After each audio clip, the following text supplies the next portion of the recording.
नमस्कार, मैं हूं श्रद्धा। आप देख रहे न्यूज 18 मध्य प्रदेश छत्तीसगढ़। भोपाल में बीजेपी की बड़ी बैठक। पूर्व सीएम शिवराज का सरकार पर बड़ा हमला। प्रदेश में सरकार बदले की भावना से काम कर रही है, यह कहना है पूर्व मुख्यमंत्री का। माफिया के नाम पर बीजेपी नेता और जनता को निशाने पर लिया जा रहा है। कोई सच्ची बात उठाता है तो उसे फंसाने की राजनीति हो रही है। मकान और होटल गिरा दिए जाते हैं। सरकार भाजपा के कार्यकर्ताओं को तबाह और बर्बाद करना चाहती है। हम कोई रसगुल्ला नहीं है जो खा जाओगे, हम राख के ढेर में भी खड़े हो जाएंगे। सरकार की पाप की लंका को जलाकर खाक कर देंगे। ये सब कहा है पूर्व मुख्यमंत्री शिवराज सिंह चौहान ने।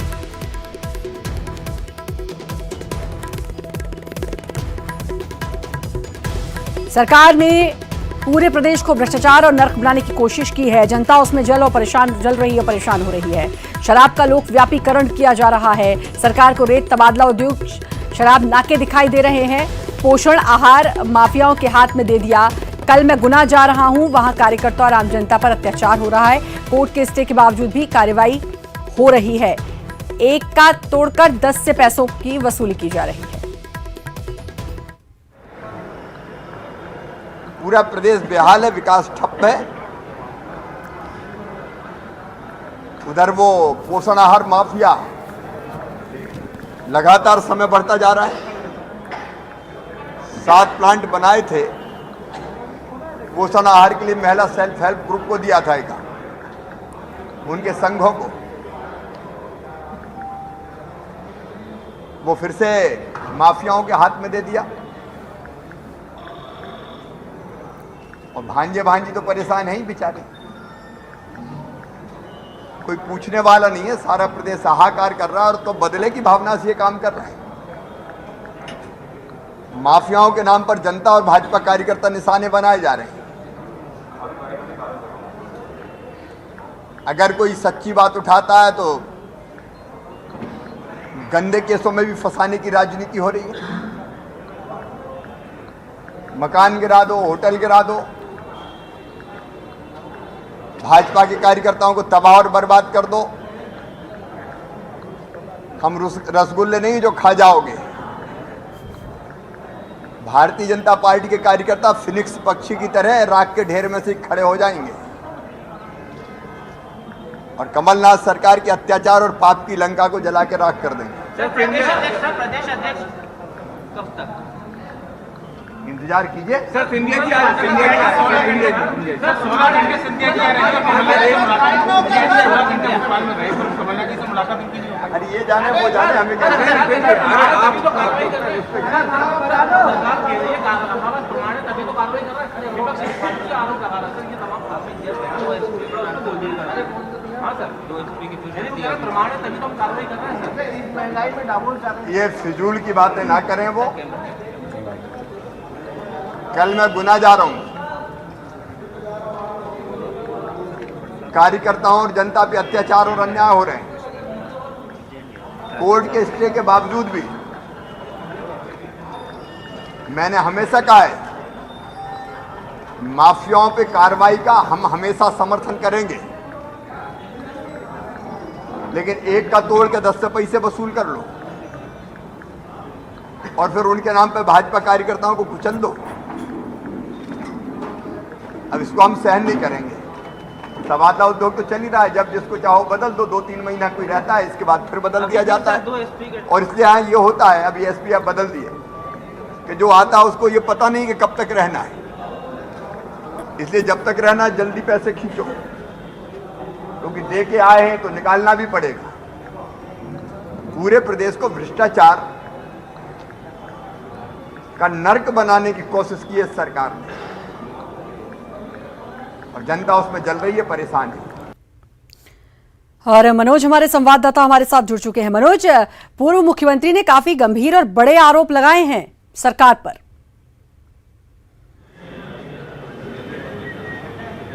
जी बिल्कुल श्रद्धा, जिस तरीके से कांग्रेस जिन कामों को लेकर अपनी उपलब्धियां गिना रही है, दरअसल उन्हीं कामों को लेकर बीजेपी सरकार को घेरने की कोशिश कर रही है। और आज बीजेपी में जो अहम बैठक करीब 2 घंटे से चल रही है, उसमें तमाम बीजेपी के बड़े नेता और संगठन के कई पदाधिकारी इस बैठक में मौजूद है। और सीए को लेकर जो काम सरकार की तरफ से मध्य प्रदेश में किए गए, जन जागृति अभियान चलाए गए, उनकी समीक्षा की जा रही है। इसके अलावा नगरीय निकाय चुनाव से ठीक पहले ये काफ़ी अहम बैठक बताई जा रही है। इसमें जो अध्यक्ष हैं, जिला अध्यक्ष हैं, साथ में पदाधिकारी जो हैं और तमाम जो नेता हैं, उनको किस तरीके से नगरीय निकाय चुनाव को लेकर काम करना है, उसको लेकर भी यहाँ पर रणनीति तैयार की जाएगी। इसके अलावा सरकार जिन कामों को लेकर 1 साल में जो सरकार ने काम किए हैं, चाहे वो कर्ज माफ़ी के काम हो या फिर बेरोजगारों को लेकर भत्ता देने का काम हो या दूसरे काम हो, उनको लेकर किस तरीके की रणनीति तैयार की जानी है और कार्यकर्ताओं को किस तरीके से संगठित करके सरकार पर हमला बोलना और जनता तक सरकार के खिलाफ किस तरीके से बातों को पहुंचाना है, उसको लेकर भी यहाँ पर रणनीति तैयार की जा रही है। गोपाल भार्गव ने भी सरकार पर निशाना साधा और उन्होंने कहा कि रेत माफियाओं को बढ़ावा दिया जा रहा है और तमाम कांग्रेस के नेता ही जो है इस माफिया की मुहिम पर सवाल खड़े कर रहे हैं। और जिस तरीके से सरकार लगातार काम कर रही है, उसमें कहीं ना कहीं सरकार के बड़े नेता लिप्त हैं और यही कारण है कि बीजेपी के नेताओं को निशाना बनाया जा रहा है। इस तरीके के आरोप गोपाल भार्गव ने भी लगाया और पूर्व सीएम शिवराज सिंह चौहान ने भी सरकार पर हमला बोला और उन्होंने कहा कि बीजेपी के नेताओं के साथ आम जनता को निशाना बनाया जा रहा है और जिस तरीके से सरकार बदले की भावना से काम कर रही है वो बीजेपी को पता और यही कारण है कि अब बीजेपी अब सहने वाली नहीं है। बीजेपी अब सड़कों पर उतरेगी और सरकार के खिलाफ प्रदर्शन करेगी, धरने देगी और लगातार उनके खिलाफ हमले भी बोलेगी। कल उन्होंने कहा है कि कल वो गुनाह जाने के गुनाह से उनको लगातार इस तरीके की शिकायत मिल रही है कि माफिया के नाम पर बीजेपी के नेताओं को परेशान किया जा रहा है, आम जनता को परेशान किया जा रहा है। साथ में हाई कोर्ट के स्टे के बाद भी लगातार माफिया बताकर कार्रवाई की जा रही है। ऐसे में वो शिवराज सिंह चौहान कल गुना जाएंगे और वहाँ पर भी वो हो सकता है कि मीडिया से बातचीत करें और साथ में अपने कार्यकर्ताओं के साथ माफिया के खिलाफ जो मुहिम चल रही है उसका विरोध भी करें।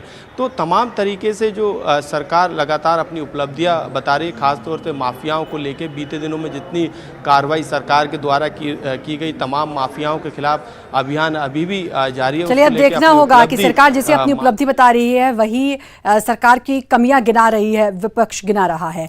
अब देखना होगा कि इस पर अब सरकार क्या पलटवार करती है, जो भी बड़े हमले पूर्व मुख्यमंत्री ने किए। मनोज, बहुत बहुत शुक्रिया आपका तमाम जानकारी देने के लिए। और भोपाल जहां सीएम के ट्वीट के बाद एक्शन, एसिड को लेकर क्राइम ब्रांच और फूड एंड ड्रग विभाग ने अब कार्रवाई की है। दुकानों पर छापेमार कार्रवाई, घरेलू एसिड और फिनाइल के केमिकल के लिए सैंपल्स लिए गए हैं।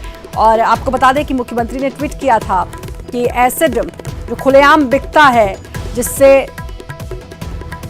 कई तरह की वारदातें होती हैं और उससे इतने सारे केसेस देखने को मिले हैं कि लड़कियों पर, बहुत सारी लड़कियों पर एसिड फेंका गया है और रंजिश निकाली गई है। अब जितेंद्र जुड़ चुके हैं हमारे संवाददाता। जितेंद्र, एसिड को लेकर, एसिड की बिक्री को लेकर ट्वीट किया था मुख्यमंत्री कमलनाथ ने और अब इस पर एक्शन भी दिखाई दे रहा है।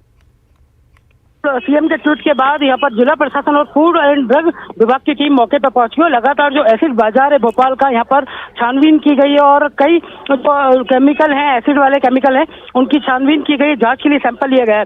हालांकि ऐसा कोई केमिकल जो नुकसानदायक है शरीर को, वो एसिड अभी तक जो पुलिस के हाथ नहीं लगा है और न ही ड्रग टीम के हाथ लगा है। फिलहाल जांच की जा रही है। हालांकि सीएम ने इस पूरे मामले को संज्ञान लिया, उसके बाद पूरा हमला अब मैदानी स्तर पर आ चुका है और इस पर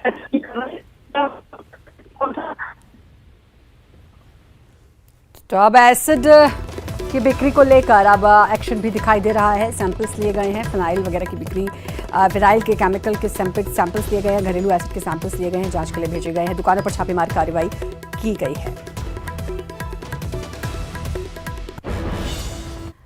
सिंधिया को कांग्रेस प्रदेश अध्यक्ष की कमान देने की मांग अब तेज हो गई है। सिंधिया को पीसीसी चीफ बनाने की मांग को लेकर कई कार्यकर्ता आज भोपाल में जमा हुए। उनसे बात की हमारे संवाददाता अनुराग श्रीवास्तव।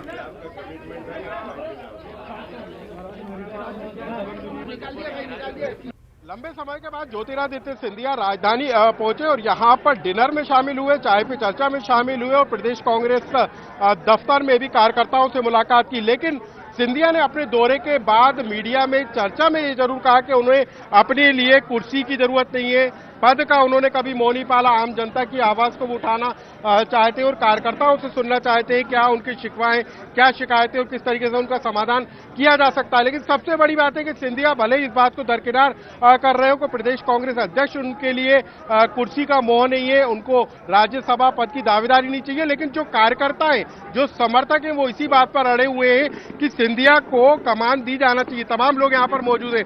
आप बताइए कि क्या लग रहा है कि सिंधिया जी की क्या भूमिका होना चाहिए? सिंधिया जी संगठन में, कमलनाथ जी प्रदेश सरकार चला रहे हैं, संगठन में जो पदाधिकारी हैं उनके पास कमलनाथ जी के पास बराबर ये समय नहीं मिल पाता है कि हम कार्यकर्ताओं की बात सुन सकें और कार्यकर्ताओं की जो तकलीफें हैं, समस्या हैं, पोलिंग से लेकर के और यहाँ तक उनको दूर किया जाए। अभी संगठन के कामकाज को लेकर नाराजगी है, आपको लगता है सिंधिया जाएंगे तो ये नाराजगी दूर होगी? मैं किसान कांग्रेस का प्रदेश उपाध्यक्ष उज्जैन से आया हूँ, चौधरी मान सिंह। हम लेट महाराज से महाराज के साथ में, विशेषकर संगठन के अंदर महाराज की बहुत आवश्यकता है और ग्रामीण क्षेत्रों में महाराज को पीसीसी अध्यक्ष नहीं बनाते हैं तो ये कांग्रेस के लिए अच्छा मैसेज नहीं जाएगा। तो बिल्कुल यहाँ पर जो तमाम लोग हैं वो इस बात की मांग रख रहे हैं कि सिंधिया को पूरे प्रदेश के युवा साथियों ने महाराज को युवा चेहरा मानते हुए गांव में महिला प्रदेश में सरकार बनी थी और इसकी गांव में महाराज को यदि प्रदेश अध्यक्ष बनाया जाता है बिल्कुल इस बात की मांग यहाँ पर आप देख सकते हैं कि कार्यकर्ताओं में महाराज को कांग्रेस अध्यक्ष बनाया जाता है तो कांग्रेस बहुत मजबूत होगी और आज का युवा, महिला और छात्र और किसान बहुत मजबूत होंगे। सिंधिया भले ही आए हो कार्यकर्ताओं की बात सुनने के लिए, लेकिन कार्यकर्ताओं की मंशा इसी बात को लेकर है कि ज्योतिरादित्य सिंधिया को प्रदेश कांग्रेस अध्यक्ष पद की कमान देना चाहिए ताकि संगठन मजबूत हो सके और कार्यकर्ताओं की बात सुनी जा सके। कैमरामैन अनिल गवई के साथ अनुराग श्रीवास्तव, न्यूज 18 भोपाल। मंत्री गोविंद सिंह राजपूत ने कहा कि अगर ज्योतिरादित्य सिंधिया प्रदेश अध्यक्ष बनते हैं तो ये कांग्रेस के लिए काफी अच्छा होगा। वहीं उन्होंने ये भी कहा कि सीएम कमलनाथ के पास भी उतना वक्त नहीं है कि वो दोनों जगह टाइम दे पाएं। कांग्रेस महासचिव ज्योतिरादित्य सिंधिया के भोपाल में सक्रियता बढ़ने से सरगर्मियां जरूर तेज हैं, लेकिन इसके मायने भी निकाले जा रहे हैं कि वाकई में सिंधिया जी क्या किसी पद के लिए दावेदारी जता रहे हैं या पीसीसी चीफ के लिए उनका नाम आगे हो गया है। प्रदेश के परिवहन मंत्री गोविंद सिंह राजपूत हमारे साथ मौजूद हैं। सर, लंबे समय बाद भोपाल में, राजधानी में सिंधिया जी की सक्रियता न सिर्फ अपने समर्थक मंत्रियों के जा रहे हैं बल्कि आज पासे जी क्या भी? देखिए, पहली बात तो कांग्रेस को कोई गुटबाजी नहीं है, चाहे गोविंद राजपूत हो चाहे सुखदेव पांसे जी हो, हम दोनों सब मिलकर कांग्रेस पार्टी के लिए काम करते हैं। और जहां तक सिंधिया जी की बात है तो सिंधिया जी हमेशा सक्रिय रहते हैं। मैं समझता हूं मध्य प्रदेश में सबसे अधिक दौरे करने वाले। और रंजना हमारी संवाददाता हमारे साथ जुड़ चुकी है। रंजना, अब सभी की मांग है, खासकर सिंधिया समर्थकों की, कि सिंधिया को कमान सौंपनी चाहिए।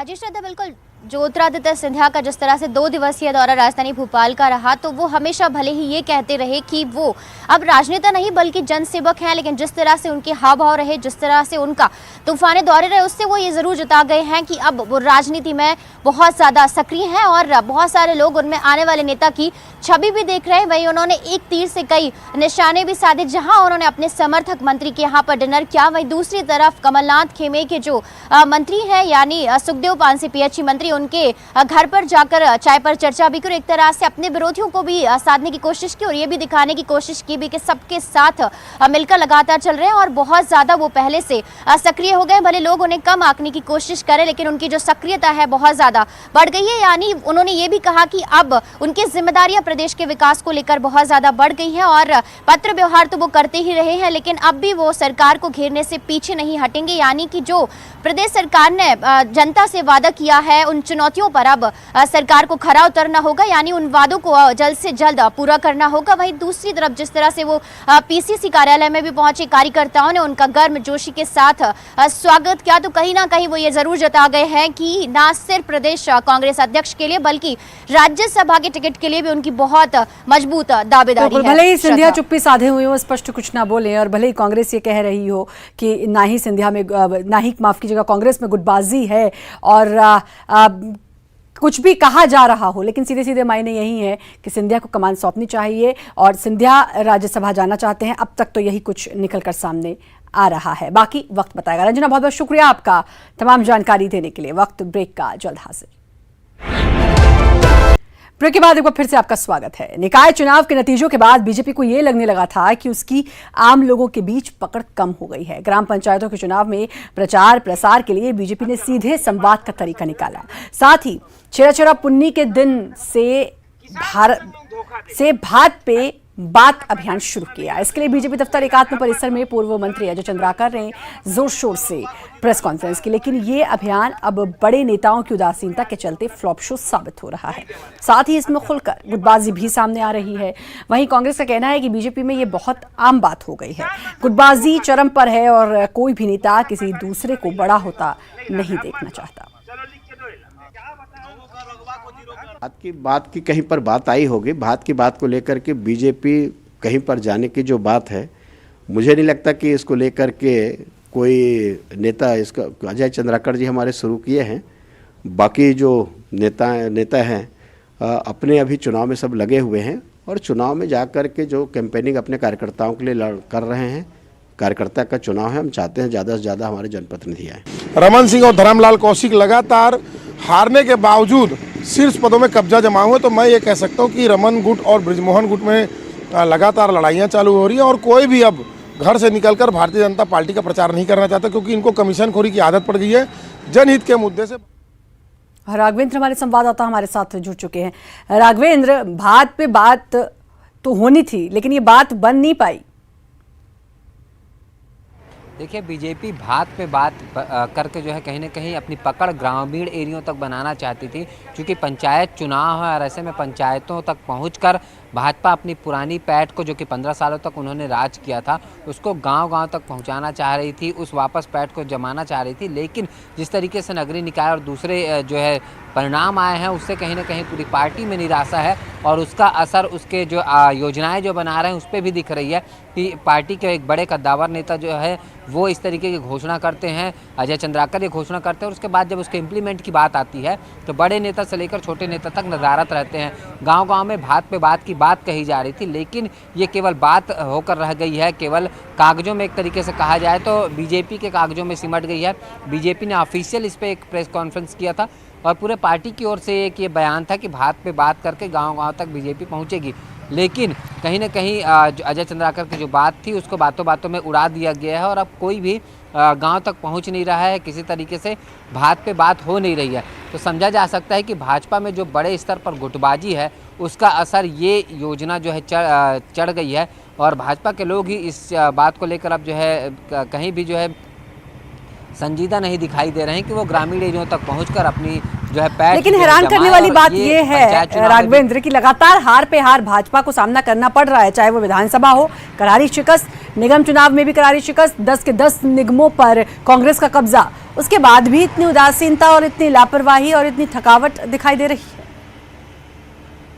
देखिए, इस उदासीनता के पीछे साफ तौर पर कारण अगर देखा जाए तो 2-3 कारण हैं। बड़े कारणों पे अगर हम गौर करें तो सबसे बड़ी बात है कि अभी जो अब चूंकि इस चुनाव के बाद मुख्य टारगेट जो है विधानसभा चुनाव, उसमें काफ़ी वक्त है, उसके लिए कम से कम 2 से 2.5-3 साल इनको इंतज़ार करना पड़ेगा, उसके बाद शायद चुनावी मोड में आएंगे। दूसरा, लगातार जो परिस्थितियाँ बनी हैं, जिस तरीके से मुँह की खानी पड़ी है बीजेपी को और 15 सालों तक सत्ता में थे, तो उसका भी असर है कि अभी तक जो है खुमारी उतरी नहीं है और बहुत जल्दी फील्ड पर उतरने के लिए मेहनत करने के लिए भाजपा के नेता तैयार है नहीं। और सड़क की लड़ाई लड़ने के लिए एक बात यह भी है कि मुद्दे भाजपा के पास नहीं है। जिस भी मुद्दों पे वो सरकार को घेरने की कोशिश करते हैं तो कहीं ना कहीं वापस जो है घिरते हुए खुद बीजेपी उन मामलों में घिर जाती है। तो ये 2-3 बड़े कारण है कि भाजपा जो है ना तो सरकार को घेर पा रही है, न तो आम लोगों तक। कुल मिलाकर बात ये कि भाजपा की भले ही गुटबाजी हो, उदासीनता हो, लेकिन इसका सीधा सीधा फायदा कांग्रेस को मिलता है और भाजपा की जो लगातार कमजोर होती जा रही है वो और भी कमजोर होती जाएगी अगर जल्द ही समझ में नहीं आया तो। बहुत बहुत शुक्रिया आपका राघवेंद्र तमाम जानकारी देने के लिए। गुना में नशीली दवाओं का जखीरा बरामद किया गया है। ड्रग इंस्पेक्टर और पुलिस ने संयुक्त कार्रवाई करते हुए सिटी कोतवाली इलाके के कोल्हापुर में स्थित प्रिया मेडिकल स्टोर पर छापेमार कार्रवाई की, जहां से बड़ी मात्रा में नशीली दवाएं बरामद हुई। स्टोर संचालक के पास लाइसेंस भी नहीं था, जिसके बाद स्टोर को भी सील कर दिया गया। तो नशीली दवाओं का जखीरा ये पकड़ा गया है। स्टोर संचालक के पास भी लाइसेंस नहीं था, हालांकि इसके बाद स्टोर को सील कर दिया गया है। और संयुक्त कार्रवाई, ड्रग इंस्पेक्टर और पुलिस की संयुक्त कार्रवाई, कोतवाली इलाके के कोल्हापुर में स्थित प्रिया मेडिकल स्टोर पर छापेमार कार्रवाई की गई। बड़ी मात्रा में नशीली दवाओं का जखीरा यहां से बरामद हुआ है। और हैरान करने वाली बात यह कि स्टोर के मालिक के पास इसका लाइसेंस भी नहीं था, उसके बाद स्टोर को सील कर दिया गया।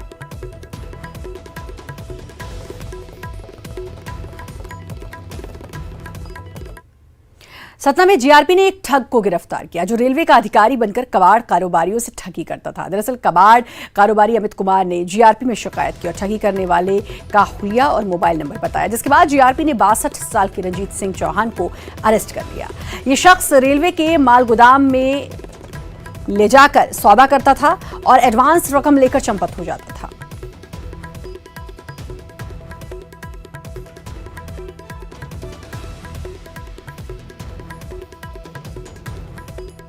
जीआरपी ने एक ठग को गिरफ्तार किया है। आपको बता दें कि ठगी करने वाले का हुलिया और मोबाइल नंबर बताया, जिसके बाद जीआरपी ने 62 साल के रंजीत सिंह चौहान को गिरफ्तार किया है। ये शख्स रेलवे के माल गोदाम में ले जाकर सौदा करता था, एडवांस रकम लेता था और उसके बाद रफू चक्कर हो जाता था।